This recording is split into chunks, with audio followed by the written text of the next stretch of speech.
Ümumiyyətlə, Freud öz psixanalizində özünə məxsus bir modeli var və orada insan zehnini 3 hissəyə bölür. Şuur, şuur öncəsi və şuur altı deyilən anlayışlar daxil edir psixanalizə. Burada sanki bir icebergə bənzədir insan zehnini ki, bir iceberg okyanın ortasında olan zaman onun kiçik bir hissəsi görünən tərəfidir, su səthində olan tərəfi var və bir də suyun altında olan tərəfi var. Freud deyir, insanın şuurluq səviyyəsi həmən suyun səthində olan hissəsidir. Suyun səthi ilə bərabər olan hissəsini isə Freud adlandırır şuur öncəsi və suyun altında olan hissəsini adlandırır şuur altı.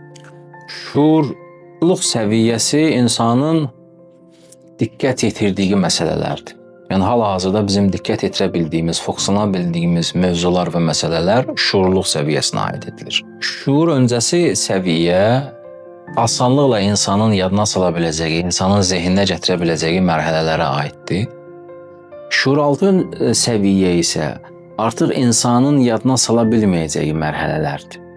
İnsanın xatırlaya bilməyəcəyi mərhələlərdir. Bilinməyən, lakin insanın davranışına, insanın seçimlərinə, insanın hisslərinə güclü şəkildə təsir edən tərəfidir. Adətən bizim psixoloji vəziyyətimizin kökündə həmən şuur altında gizlənmiş qorxularımız, təcrübələrimiz, hisslərimiz dayanır Freudun nəzərinə əsasən.